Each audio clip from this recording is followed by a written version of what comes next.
Welcome back, everyone. So, today we have a very interesting matchup between our India number 3 Vidit Gujrathi versus world number 3 Hikaru Nakamura in the FIDE Candidates events of the round 9. So, this match will be very crucial, especially for Hikaru Nakamura, because a victory against Vidit Gujrathi can make him actually come in the leaderboard of the tournament. So let's see, will Hikaru Nakamura be able to take the revenge of the last time when he played against Vidit and lost the match in a very surprising way? So let's start. Vidit, playing with the white pieces, started out with the e4, e5, knight f3, knight e6. So we have entered the standard Italian opening structure with the move bishop to c4, to which Hikaru plays the move knight to f6, and it's the standard 2 knight defense, to which Vidit responds with the move d3, pawn to h6, preventing the bishop coming to the g5 square, also stopping further idea of knight g5. Vidit plays the classical Guico piano style and plays the move pawn to c3, to which Hikaru responds with d6, castle. And now this was an open challenge by Hikaru within the 6th move itself, by playing the move pawn to g5 and declaring to Vidit that I am in a full mood of going for a war. So he have declared the war by playing out the move like pawn to g5. He could have normally played a move like bishop to g5. He could have played something like bishop e7 as well, but Hikaru Nakamura was not in a state of having a peace. So he declared the war by playing out the move pawn to g5, to which Vidit, our very cool and calm Vidit, just like MSD, plays out the move knight to d2 and focus on developing part.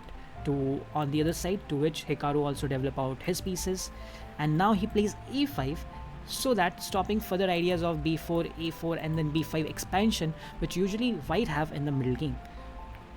Vidit plays pawn to a4, castle by Hikaru, knight comes to the better square. So in these kind of position, placement of the pieces is kind of very important. The player who is able to place his pieces to the most ideal square usually gets the advantage, to which Hikaru plays the move bishop e6, and with this he develops his last minor piece in the board. Vidit plays rook to e1, rook e8, and just to let you know everyone, Hikaru is still in his prep. He have just used till now around 9 to 8 minutes in his clock, and Vidit have used 15 minutes, closely around 25 minutes from his clock. So definitely Vidit is out of prep now, but Hikaru is still in his prep. Vidit plays pawn h3, making a room for the king and stopping further piece activity on the g4 square, to which Hikaru prepares queen d7, connecting the two rooks and giving a feeling to Vidit that be ready for this kind of bishop h3 sacrifice as well.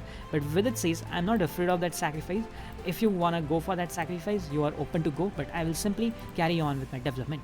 Rook goes to the d8 square, and just to let you know, this sacrifice currently will not work, because after this, queen takes pawn, and when the knight jumps to h2 square, a single queen can't create any much of damage, and definitely now Vidit is having the winning advantage. Later, queen f3 will be also coming in, and the pieces will be getting exchanged. So Hikaru plays a normal move, rook to d8, activating it to the central file, to which Vidit responds with the move queen c2. In the press conference, post-press conference, Hikaru revealed that he actually prepared against the move queen c1, and after Vidit's queen c2, he was not recalling his prep really quite well. So he plays out the move pawn to b6, which is definitely not a very solid move. To which Vidit responds with bishop a2, the knight jumps to the h5 square. Hikaru is preparing to activate his knight further from the f4 square. Vidit plays out the move knight e3, offering a bishop trade. Apart from that, looking at the f5 square to come in as well, to which the bishop got exchanged, rook takes a bishop, and now Hikaru plays knight d7, stopping Vidit's idea of having his knight on the f5 square. So it's basically the battle of squares which is happening between the players. So a very important learning from this game as well. Pawn to d4, Vidit strikes in the center, just like Holloway in one of the UFC matches against Gaethje called him that you have to come in towards the center and fight there itself. So Vidit is declaring the same stuff, that is, he's saying you have to fight towards the center. d4, pawn got exchange. Hikaru on the other side strikes in the center as well by playing a pawn break move, to which Vidit simply advances pawn and gain more space around Hikaru's camp. To which Hikaru plays out the move rook c8, preparing to advance his pawn to the c5 square and then again attack the central part of the board. To which Vidit very smartly plays out his rook move to the a3 square, so that further he can actually bring out his rook to this particular c5. To which Hikaru responds directly with the straightforward c5 move, which I guess was too early for Hikaru. Instead of that, Hikaru should have played a move like knight to f4, activating the knight to a better square. If Vidit plays out a move like rook c3, then Hikaru can now then play a move like this, because now this pawn is also very well defended, and this knight is actually positioned well to the position what actually happened in the game. So c5, pawns got exchanged, rook takes the pawn, rook attacks the queen, queen gets away from the attack, and now the knight finally jumps to the f4 square, to which Vidit responds with an aggressive pawn move b4, attacking the rook and attacking the a5 pawn. So here Hikaru took massive amount of time to play out his next move, and finally he played out the move rook to c8, which was definitely one of the crucial mistakes in the game. He should have not given a chance to Vidit to have this pawn on the a5 square. Instead, he should have taken the pawn, and when the bishop takes the pawn, Hikaru later revealed that he was actually worried regarding the move that bishop takes knight, rook takes bishop, and then a move like queen b1 where knight will be further jumping on the f5 square. So Hikaru was not comfortable with Vidit's knight jumping around in his camp, and for that reason Hikaru decided to give up one of the pawn, thereby playing directly rook to c8.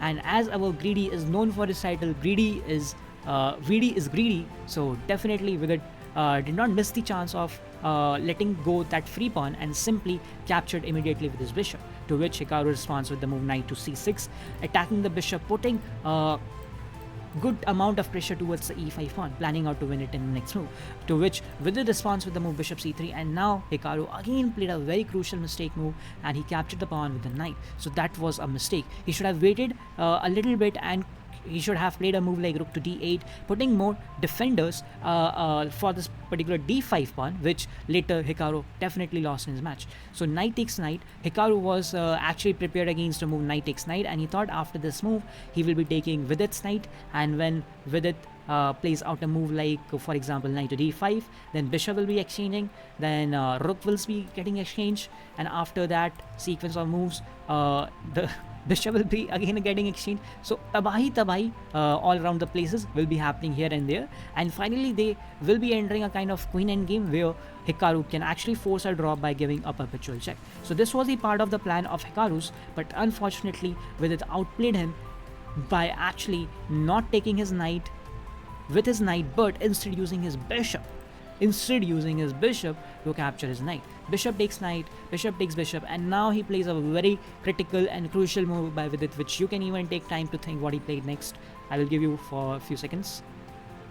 So here Vidit played the move knight takes d5, delivering a discover attack to this bishop. He's saying that if you take my knight, which happened in the game, then I will be taking your bishop back with an attack to the queen, to which Nakamura again responds with a little poor move, that is queen e6, actually giving chance to Vidit to attack his knight, and when this knight defends itself, the rook enters the game. The rook have entered the zone of the black king, and when the queen tries to defend itself, the rook snatches away the pawn in the edge of the board, to which Hikaru made the final mistake over the board by playing the move queen to b2, thinking that he's putting a lot of pressure towards the knight, and when the knight tries to move away, then he may exchange the rooks and get some equality. But there was a twist in the game, and here Vidit played one of the most accurate move even recommended by the engine, and that was queen to d7.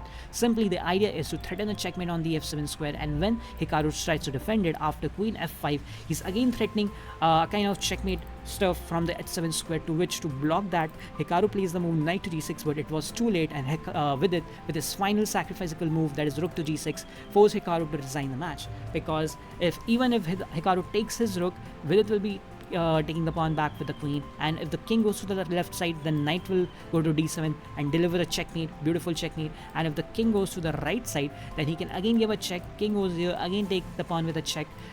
He won't be going for a perpetual check, but instead he will give a check like this. He will repeat out the moves for some time, and then very cleverly Vidit can do a kind of rook left in the match and rook e4, and now the idea of rook h4 is close to unstoppable. So that was the thing which Hikaru evaluated and finally resigned in the game. And with this match, Vidit Santosh Gujrathi have defeated for the consecutive 2 times in this tournament to Hikaru Nakamura, who was considered as one of the favorites to win the event. So can both the players bounce back and take the spot of first place in this upcoming rounds? So stay tuned and do comment, do like and do subscribe for more such contents, and bye bye, take care and see you soon.